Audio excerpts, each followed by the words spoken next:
Praise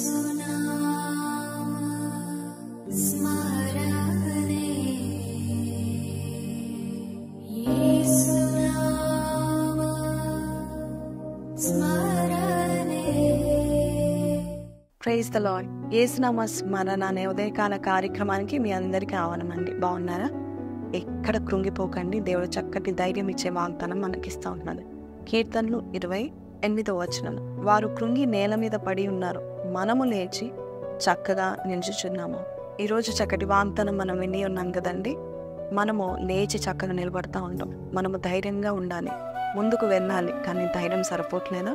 దేవుడి యొక్క వాక్యం సెలవిస్తుంది, నీతిమంతులంట సింహం వలె ధైర్యంగా ఉంటారంట. ధైర్యం లేని మనిషి అంచులేని కత్తి వంటి వాడు. ఈ సామెత నాకు చాలా ఇష్టము. ధైర్యంగా మనం బోల్డ్గా ఉండాలి.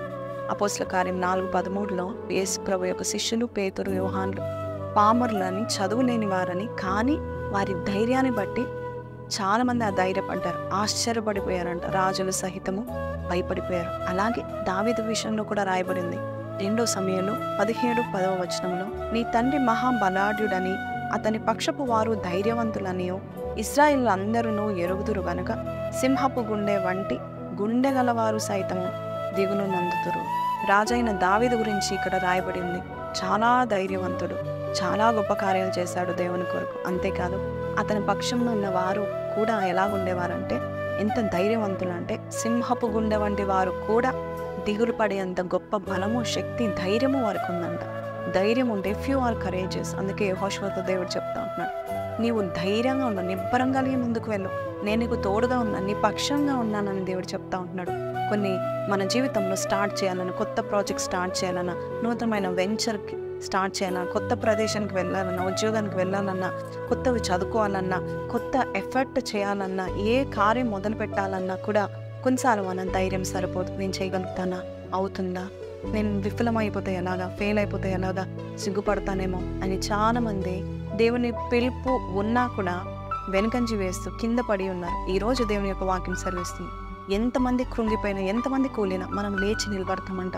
సింహపు గుండెనిచ్చే దేవుడు మన యొద్ద ఉన్నాడు. అంతేకాదు మనల్ని నడిపిస్తూ ఉంటాడు. రథాల బట్టి, అలాగే గుర్రాల బట్టి మనం అతిశయించొద్దు. దేవుని బట్టి మనం అతిశయిస్తే గొప్ప ధైర్యంతో మనం గొప్ప కార్యాలు దేవుడి కొరకు చేస్తూ ఉంటాం. ఈరోజు ఈ ఉదయకాలం ఏ పని పూనుకోవాలనుకుంటున్నారు? నెహెమ్యా ఒకవేళ అనుకుంటే, అమ్మో నేను వెళ్ళాలా, నేను ఇక్కడ రాజు దగ్గర చాలా చక్కగా పని చేస్తున్నాను కదా, నేను ఎందుకు వెళ్ళాను? నాకు ఇక్కడ గవర్నమెంట్ జాబ్ ఉంది, అది ఎందుకు? నేను ఆ ప్రాకారం పడిపోయిన గోడని నేను కట్టగలుగుతానా అని అనుకొని ఉంటే, అక్కడ ఉన్న శత్రువులు వారు అపహాసం చేసేవారు ఉన్నారు, చుట్టూన్న వారు సర్కాస్టిక్గా మాట్లాడేవారు ఉన్నారు. అయినా నెహెమ్యా ఎంతో శ్రద్ధతో, ఎంతో ధైర్యంతో ముందుకు వెళ్తూ ఉంటాడు. వాళ్ళు ఎలాగ పనిచేశారు తెలుసండి? ఒక చేత్తో ఆయుధాలు పట్టుకున్నారు, మరొక చేత్తో పని చేస్తూ ఉంటున్నారు, అలాగే వారి నోటితో ప్రార్థన చేస్తూ ఉంటున్నారంట. అలాగ వారు ధైర్యంతో ఆ పని 52 రోజుల్లోనే ముగించుకున్నారు. ఈరోజు నీవు ధైర్యంతో, ప్రభా నాకు చెప్పు, నా లక్ష్యం ఏంటి, నేనే పని స్టార్ట్ చేయాలి, నువ్వు నాకు చూపించి అన్నట్లయితే దేవుడు నిన్ను నడిపిస్తాడు. నీతిమంతులు బహు ధైర్యం కలిగి వారు జీవిస్తారు, ధైర్యం కలిగి పని చేస్తారు. దావీదు వలె, గిద్యోను వలె, నెహెమ్యా వలె మనం పని పూనుకుందాము, స్టార్ట్ చేద్దాము, దేవుని కొరకు మనం నిలబడతాం. చిన్న ప్రార్థన చేస్తా, కన్ను మూసుకోండి. పరిశుద్ధుడా, మహోన్నతుడగు తండ్రి, అయ్యా మా చేతులను బలపరచండి, మా హృదయాలను ధైర్యపరచండి. కృంగిపోయిన వారు చేతగాని వారుగా అయిపోతారు నాయన. ప్రభు తండ్రి, శ్రమ దినాన్ని మేము కృంగిపోద్దు, ముందుకు వెళ్ళటకు సహాయం చేయండి నాయన. అయ్యా ఈరోజు మాతో మాట్లాడిన విధానం బట్టి నీకు వందనాలు. జనులు, మనుషులు, రాజులు సైతం ఆశ్చర్యపడిపోయిన అంతగా ప్రభావాన్ని నువ్వు హెచ్చించావు, బహు ధైర్యశాలిగా చేసావు నాయన. వారు ధైర్యంతో నీ వాక్యం ప్రకటించారు నాయన ప్రభా. అలాగే ప్రభా తండ్రి యేసయ్యా, అయ్యా దావీదు లాంటి వారు కూడా జయంట్స్ని ప్రభా తండ్రి, he became a giant killer, మమ్మల్ని కూడా అలాగే చేస్తామని నమ్ముచున్నాము నాయన ప్రభా. అయ్యా నెహెమ్యా ఉద్దేశాలను సఫలపరిచిన దేవుడు అంత ధైర్యంతో ముందుకెళ్ళాడు.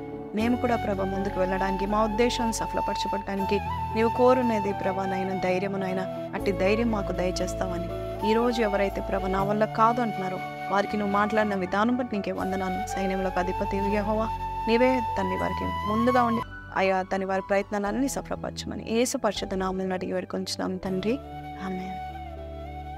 So praise lord. ముందుకు వెళ్ళండి, పని ఆపకండి, ధైర్యంతో స్టార్ట్ చేయండి.